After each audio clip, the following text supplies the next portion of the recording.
Cashflow Diary Podcast, episode 437.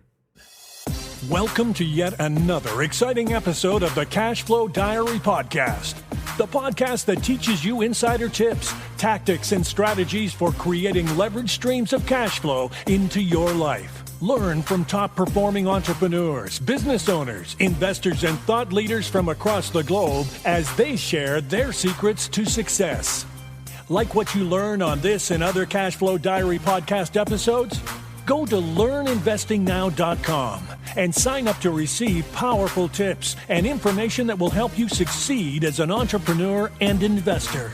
Now, here's your host, investor, entrepreneur, business owner, educator, speaker, author, and master facilitator of Robert Kiyosaki's cash flow game, Jay Massey.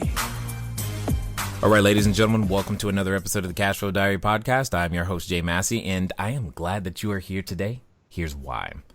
You've often heard me say, where you start isn't necessarily where you stay.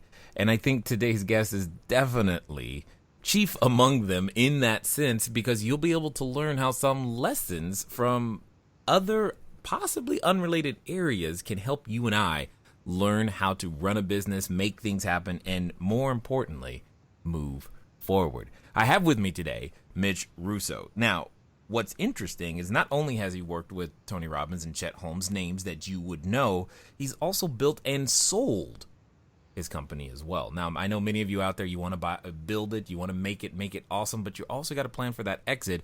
But what's really cool is a lot of the work that he's done since then, and more importantly, how it helps you and I go out there, be bigger, better, badder in ways that we may not have thought of before. So I have a feeling you're going to want to take notes quickly on this one, because we're going to be asking lots of questions. We're going to do our best to pull out of Mitch everything that you need to know to make sure that you get started correctly, stay started correctly, and most importantly, grow successfully. Help me welcome Mitch Russo. Mitch, you there? I am here. How are you, sir? I'm fantastic. A little hot today in Boston, but better than snow. Hot in Boston. Don't think anyone's ever said that. I'm used to snow in Boston, but I get it. Well, all right. This being your first time here, though, I have to ask you the same question I tend to ask everybody the first time that they're here. You ready? Yes. All right. I tend to look at today's entrepreneurs a lot like yesterday's superheroes. You know, Batman, Superman, Wonder Woman, etc. And when I do that, because I think entrepreneurs and superheroes have a ton of things in common. Chief among them, occasionally, as an entrepreneur, we can envision ourselves maybe with capes and tights and flying around using our products and services to help people. But also, like a superhero, an entrepreneur has a beginning. You know, there's a time, if you think about with, Spider-Man, he was Peter Parker. He was just a kid going to school and taking photos, trying to make sure the ends meet. And then something happens to him where he gets bit by a spider and he has to choose, what is he going to do with this newfound ability? So my question to you, sir, is as follows. Before working with Tony Robbins, before Chet Holmes, before your own podcast that you now have going, before all the things that people know you for today, what we want to know is, who is Mitch Russo?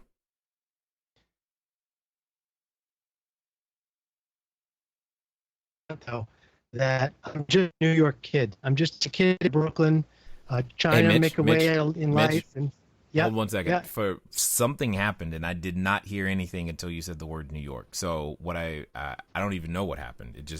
I didn't even hear you. But I know that at the end of the question, that's fine. So all I need you to do is just pick up right with answering that question, because we didn't hear the first words at all.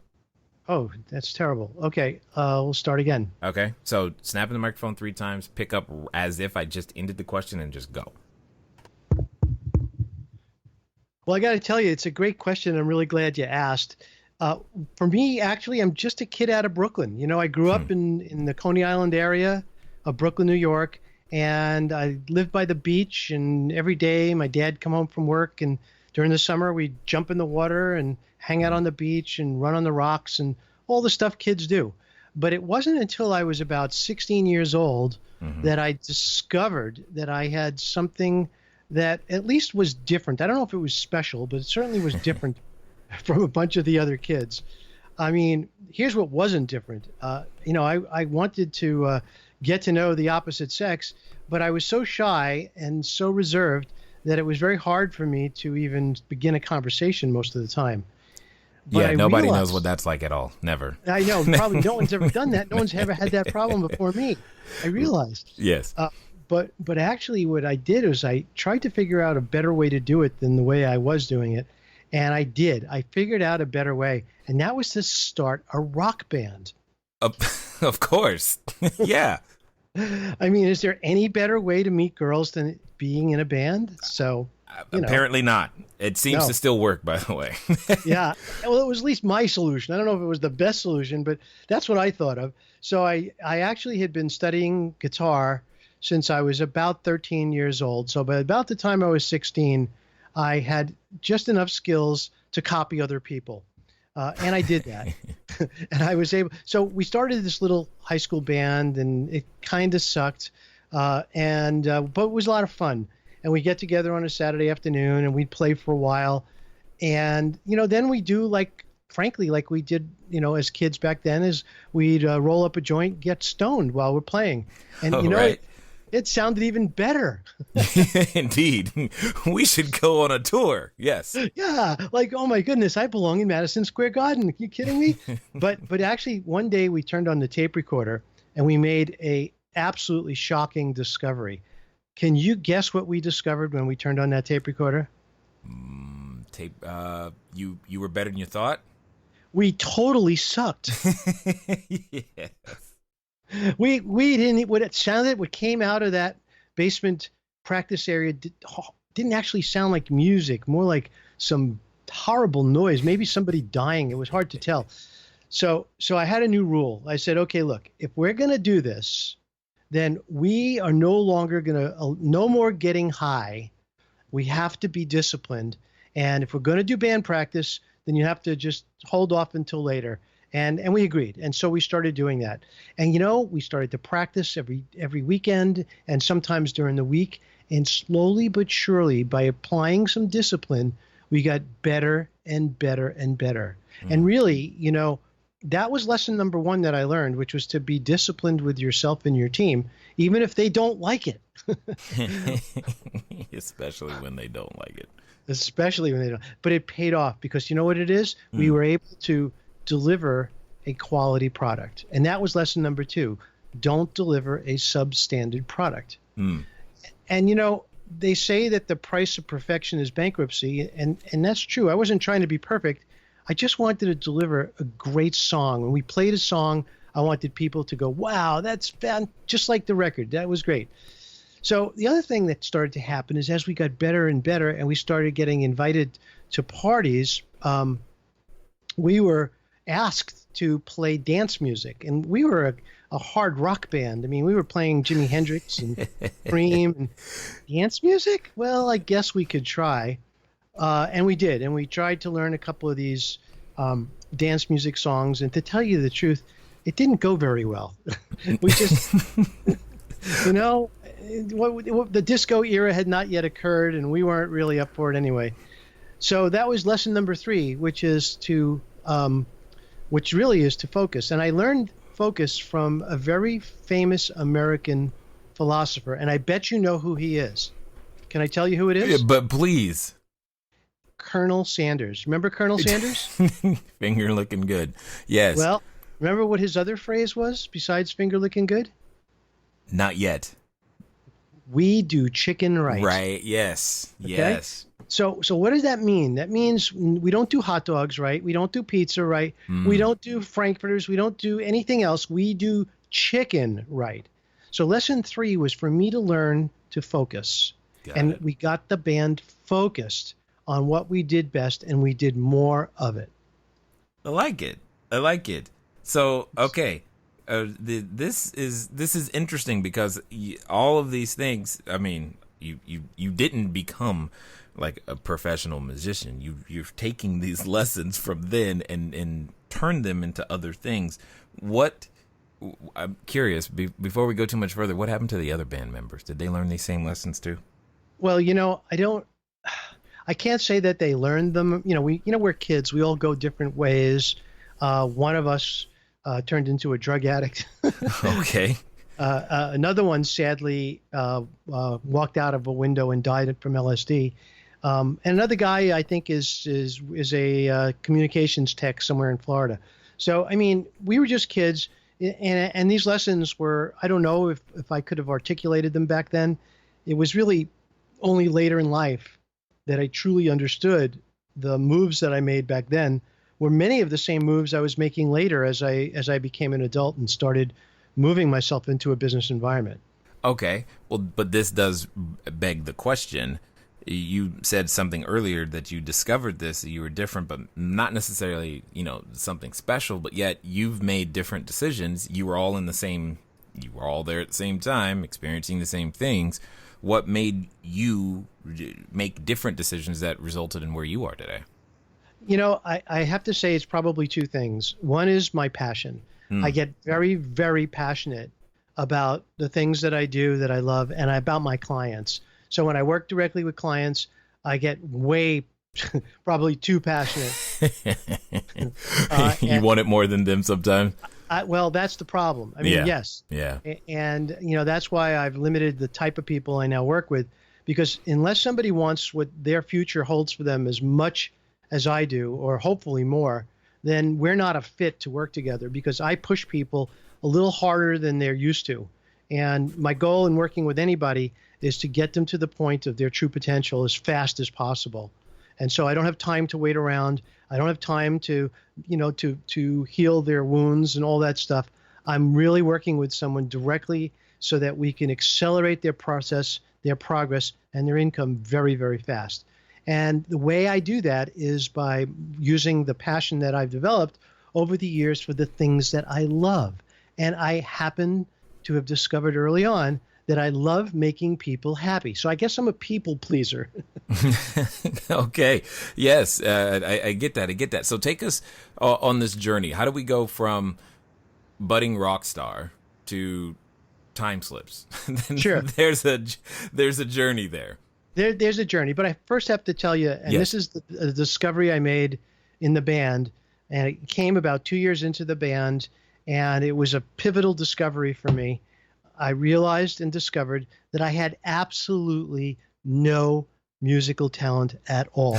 It only took you 2 years to figure that one out. Well, I had this, I really had set a goal. I was going to be a rock star. So imagine the life of disappointment trying to be a rock star when you have no talent, you see.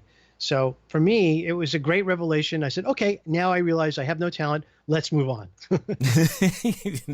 The hoop dreams and the rock star is over. Okay, yep, got it. Yeah, that's good. Exactly. It does have to come to an end, and that realistic understanding is helpful, for sure. Yes, and I finally did learn how to talk to girls, so that turned out to be a worthwhile example. Without a guitar? Without a guitar, even. Awesome. Progress. Loving it. Okay. So at that point, go ahead. Without getting into super levels of detail, I ended up taking a job in the computer industry, and I moved to Massachusetts. Okay. And I loved computers. I still am a total electronics head, and although I'm nowadays, there are many people who are way smarter than me in this area, but electronics led me to be really to end up in college as an electrical engineer. But something along the way kept me going, and that was my motivation to have a great life, and my motivation to find a way to use my passion in ways that could help other people. And what I realized is that being an electrical engineer wasn't it. I loved electronics, but I hated working as an electrical engineer, which I think I'm not the only one who discovers that sometimes. Oh, I did too. You did too. Interestingly, I was a double major in electrical engineering and computer engineering technology, and was like, there is no way I could do this. No. I relate, and I totally relate. So really, what happened at that point, though, is I started getting hired in marketing positions, and I started to accumulate a little bit of cash. And I stumbled into a bookstore one day, and a book practically hit me in the head called Nothing Down by Robert Allen. And I read that book, And I said, well, you know what? It's all about how to buy real estate with nothing down. And I got to tell you, if you could do it with nothing down, what would happen if you actually had a tiny little bit of money? Right. So I decided to go out and start buying real estate. And I read the book. Book was pretty clear. I didn't need to ask any questions, really. I mean, I was going to kind of do what the book said to do. And I just followed the instructions in the book. And I went out and I started buying apartment buildings. Nice. And yeah, I mean, nothing big, 2-unit, 3-unit, actually 3 and 4-unit buildings. And that went really well. And I could tell a funny story about how I was almost died in a house fire that I was living in one of my buildings because the lady downstairs fell asleep with a cigarette that hit the couch and boom, couch flames. And I learned a lot of lessons about things like adjusters and insurance. Yeah. We'll save that for another time. But here's what ended up happening. At that point, as an engineer, I saw the salespeople who were really making the big money. I was doing well, and I loved my real estate, but I saw salespeople making a fortune. I said, you know what? I want to be in sales. And I went to the top salesman, and I said, hey, I'd love to join your team. What do you think about me working with you on the sales team? And he looked at me, and he had one of these demeaning, snickering looks on his face. And he said, you know something, Mitch? Great salespeople are born. You can't make a great salespeople. And I got to tell you, you're not one of them. Now, I had 3 words go through my mind at that moment in time. And they weren't curse words. They were 3 words that defined my next decade in life. And those 3 words were, I'll show you.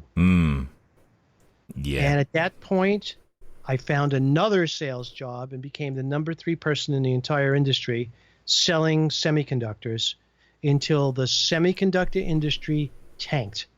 And while the semiconductor industry was tanking, I was accumulating cash, dropping money into the bank every week. I was making about $30,000 a month in commissions. And remember now, this is like 35 years ago. And I didn't know what I was going to do next, but I knew I had enough cash to do whatever I wanted. And I started getting interested again in computers in a big way. And I decided to start a software company. And so I met with a neighbor. We came up with a great idea for a software company. We both quit our jobs. We started building the product and writing the documentation. And just as we're about to launch, the reason for having started that software company went away overnight. I love this. Okay. Yes. It was IRS ruling that changed our lives. Wow. We had built a product to keep track of time on your computer so you could deduct your computer from your taxes as a business expense. But once the IRS did away with that ruling, we had a great product that nobody would ever need. Oh, man. That had to be an interesting day, because I know when entrepreneurs, we're out there, we have enough, it's hard enough as it is. But when an entity outside of your control changes the landscape like that, how do you avoid the feeling of the rug being pulled out from under you?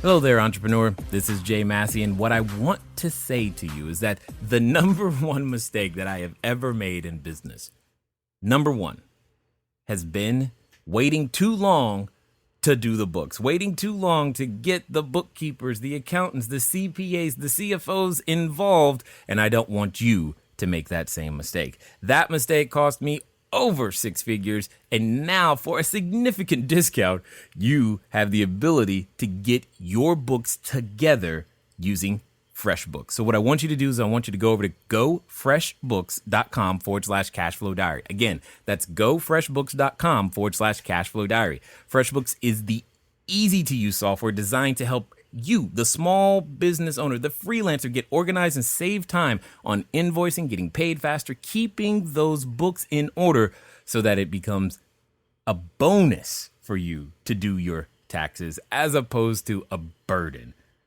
Go over to gofreshbooks.com/cashflow diary and get started today.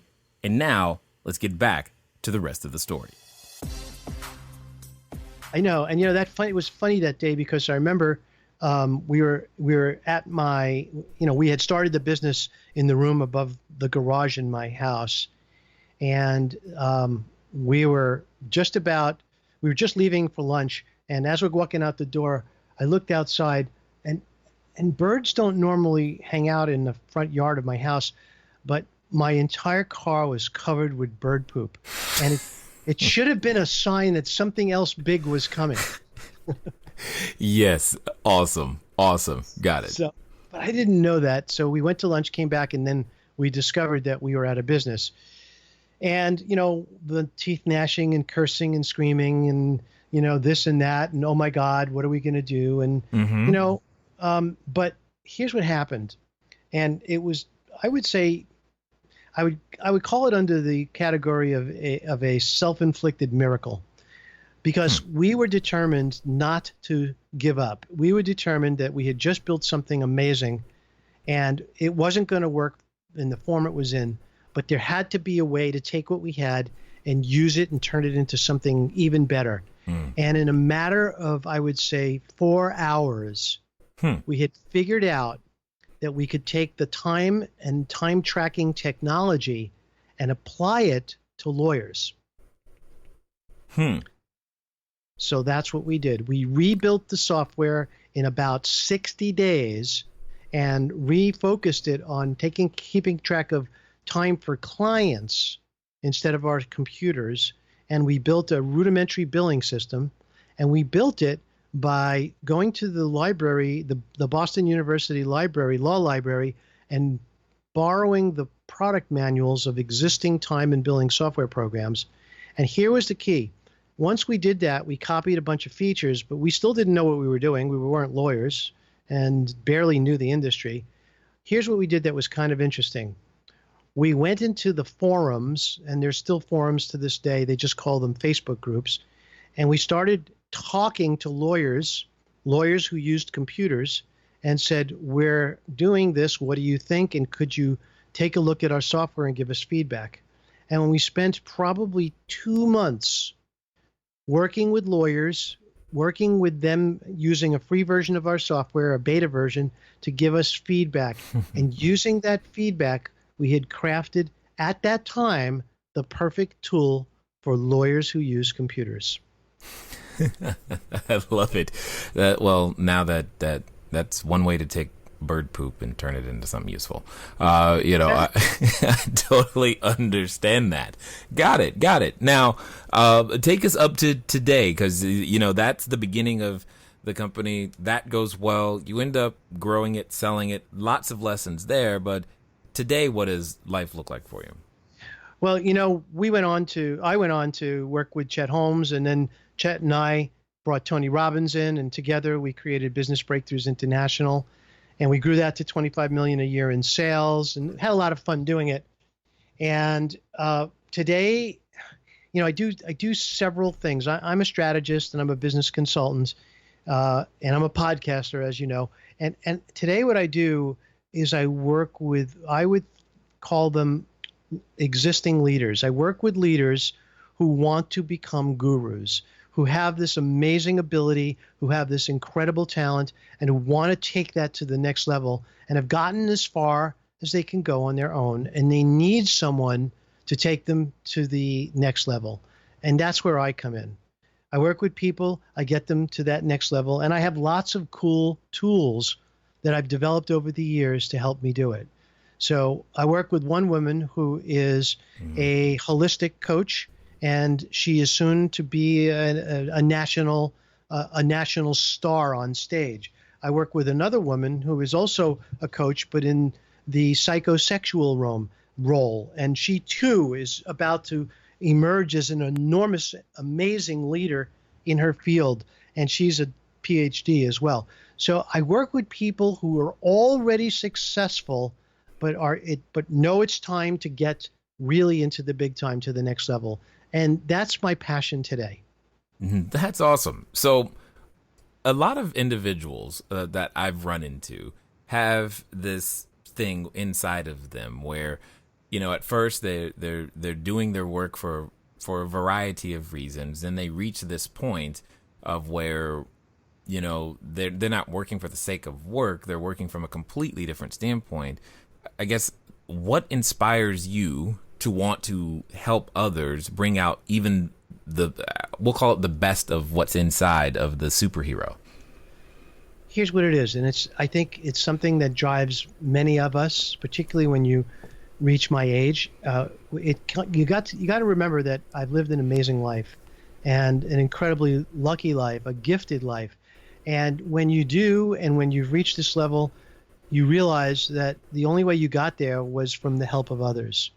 And my belief is that if I want a world that I want to live in, and I want my kids to live in, then I got to help others create that world. So my goal is to change the world through others, through people I believe in. And that's really where I spend my time, and that's how I focus. So in this journey, let's pretend for a second as that all the entrepreneurs listening right now are just wanting to grow. They're wanting to build their cash flow. They're wanting to make their entity that go to that next level. What would you say if you were asked, like, the top 3 basic things that typically get skipped but should be done, that often aren't being done? I'm going to answer you, but you have to forgive the fact that I'm going to tell you things you already know. You okay with that? I'm hoping it's something like that, but yes. Okay. So most people who start businesses come up with a great idea, and that's why they start their business. And I think that that's a mistake. I think you'll waste a lot of time and money if you come up with a great idea and start a business. Instead, come up with something that people need.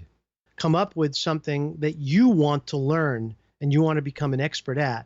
Come up with something that literally exists as a hole in the marketplace, and then do everything you can figure out how to do to fill that hole in the marketplace. And don't stop until you have perfected filling that hole in the marketplace. Don't sell anything. Don't promote anything. Don't spend any money. If you're still working for a living, hey, we were all there.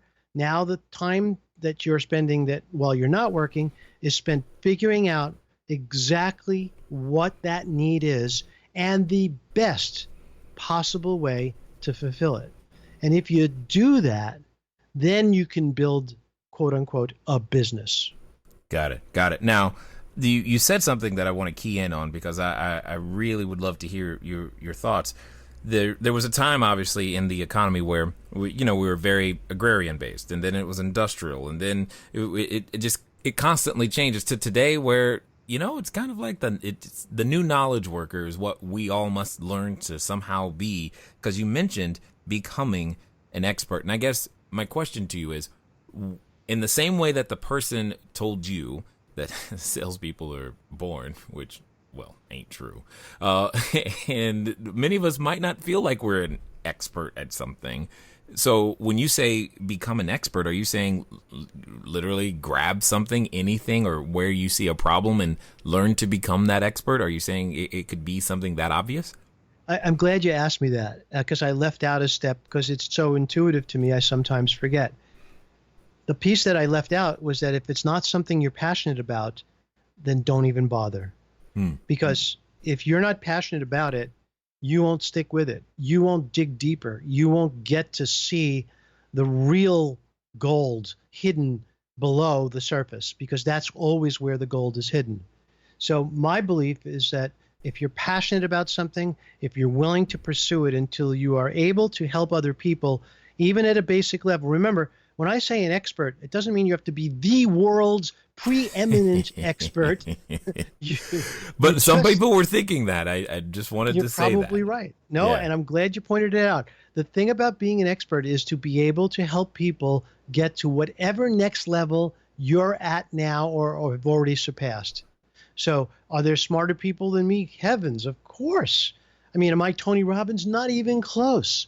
But you know what? I've gotten pretty far along the lines of where I am, and I could help a lot of people get to me, to my level and beyond. And that's what I love to do. And so can you, listener. You should be able to take somebody wherever they are and get them to the next level where you are or beyond. And by doing so over and over again, you will evolve to the next level yourself.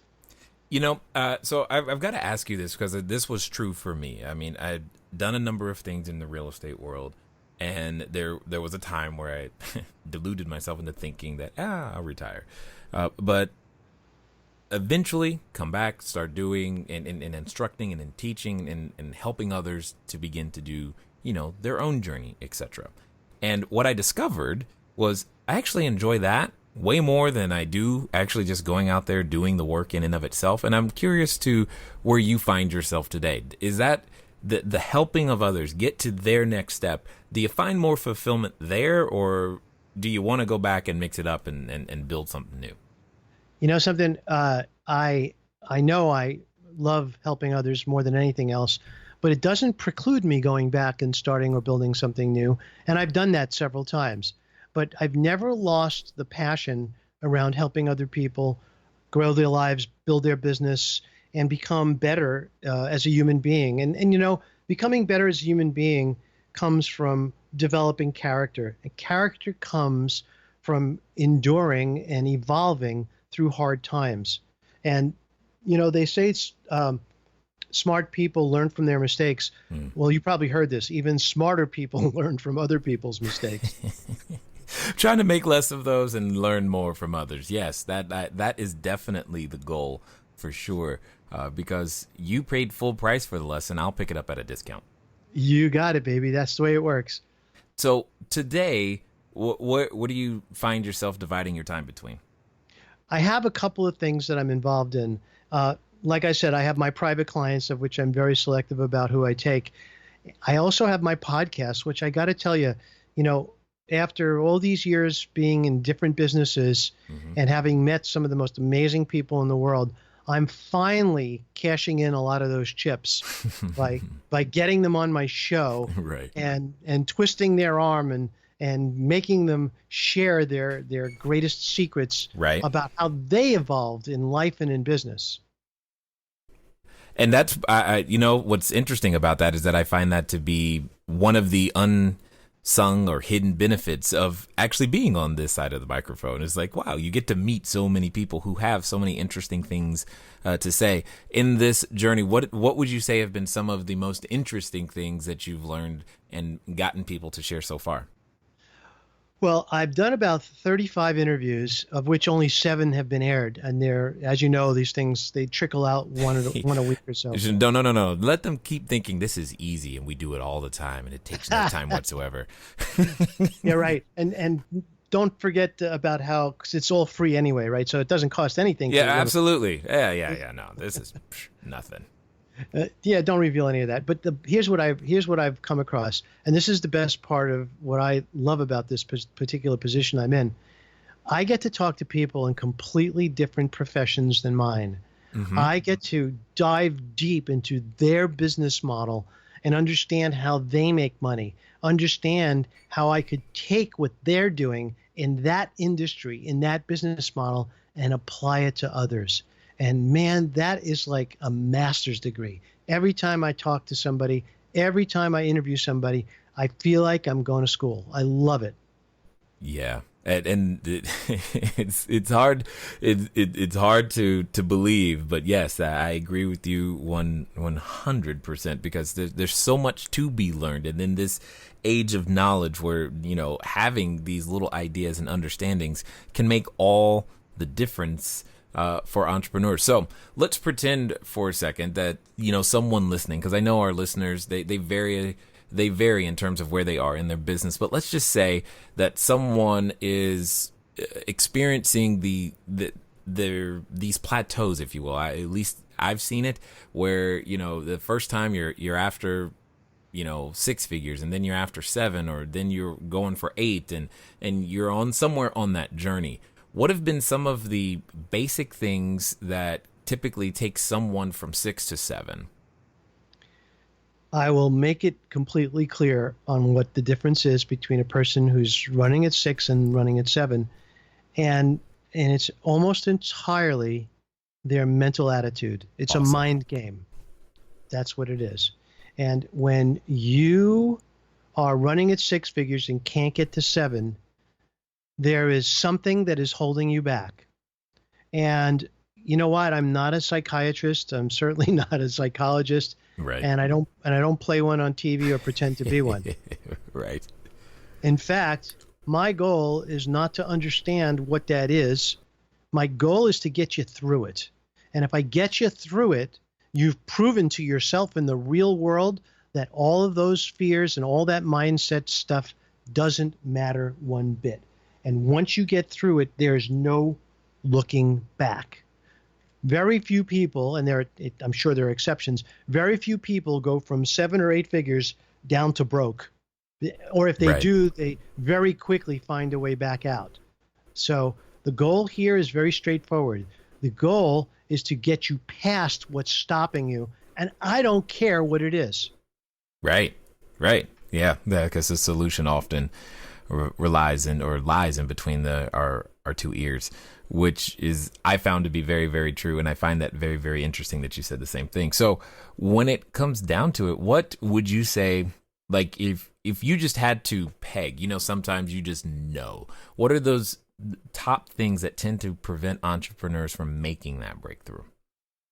Sure. I mean, they're the same things that you probably already realize. Things like imposter syndrome, things like fear of success, things like fear of having it taken away from me. I mean, and I can go on and on with all these fears and oh my goodness, who cares? Right. I mean, the bottom line is that you have to prove to yourself that you are stronger than your silly little ego who's trying to protect you from taking a risk. It's that simple. And Wow. and I am not going to sit here and try and figure that out with you, for you, or to you. I'm just going to get you through it. And I'm going to make sure that when you get through it, you know you got through it. You'll look back and you know, heck, I'm never going back there again. Never. You know what I like about that is like you're like, dude, it doesn't matter what it is. Get over it. Let's move on. I appreciate that. I am so appreciative of that attitude because it ultimately it doesn't really matter. Let's just get over it and move on so that we can go out there and continue to create more jobs, create more value, and improve the quality of lives of internally and externally of those affected by our business. So I definitely appreciate that personally. So yes, please keep doing it. In fact, I know there's a number of people right now who probably want to pick up more of what you've been putting down and find out how they can, get more of what you have to share. What's going to be the best way for them to find out more of what you're up to? Sure. Well, I mean, my website is mitchrusso.com, mitchrusso.com. There, it's sort of like a hub of all the different things I do. I run some specialized programs. I work with software companies and I work with high-level coaches and trainers to build certification programs. I've been doing that for years, but my core joy is in helping people emerge as an authority in their field and emerge as a leader. And that's really the biggest kick I get out of life. I love it. Yes, and it definitely sounds fun. For sure. Definitely sounds fun for sure. Now, as we wind down here, I have a question for you that I want to hear your answer because I think it's going to be enlightening for sure. Let's pretend that someone listening is, they're standing at that precipice, that edge, if you will. They think, you know what, I'm going to go do this entrepreneur thing. Or maybe they're going, you know what, it's time. I am tired of being Mr. Six Figures. I'm ready for 7. I'm tired of 7. I'm ready for 8. Whatever they're thinking, they're making that go up decision. And oftentimes I found that when we make those types of go up decisions, there's a companion that sticks with us, and it comes in the form of a voice, and it's in the back of our head, and it reminds us of what we're not, who we're not, and how dare we, and who are you, and it says all kinds of things. And in fact, some people are actually related to that voice. Yes. So my question to you is as follows. Let's pretend that, you know what, Mitch, they're actually going to do what you suggest. And they're going to do it in the next 24 to 48 hours. They're going to follow through. So what would you suggest that they do? Well, I mean, if it's something that you can do on your own, then by all means, just get out of your own way and do it. Whether it's, upping your ad spend, whether it's booking yourself on stage, whether it's renting an auditorium and emerging as the speaker that you know you should be, then just do it. The odds are, and again, I'm not saying this is not self-serving, trust me. The odds are you can't do it alone, and it takes somebody to help you. So find somebody who's done exactly what you want to do. Make sure they've already accomplished what it is you're trying to do, and hire them, beg them, pay them whatever you have to help you get to that next step. Because no matter how much you pay them, what you're buying is your future. So pay the short-term down payment and take advantage of everything you really are. That's what this is about. Yeah, totally appreciate that. It's interesting how the answers to our challenges often rely in someone else's brain. And we just have to go seek them and do whatever it takes to get them when they're that valuable. I definitely appreciate all that you've shared with us today. I definitely commend you for the work that you're doing, and because I can tell that it's coming from a place of passion. It's not you don't have to, but you choose to, and that's important. And I'm glad that we've been able not only to meet but also introduce you to a number of people who will probably be able to move their lives forward simply because they now know that Mitch Russo exists. And I want to thank you for sharing your knowledge, your insight, as well as your wisdom here with us today at the Cashflow Diary, sir. Thank you very much, Jay. Really appreciate it.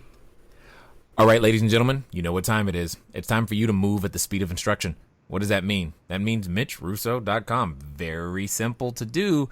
In fact, so simple, you might not do it. So do it right now, because you heard what you needed to hear. You were waiting for that confirmation. Do I, shouldn't I? How do I move forward? Can this thing work? Who can help me get there?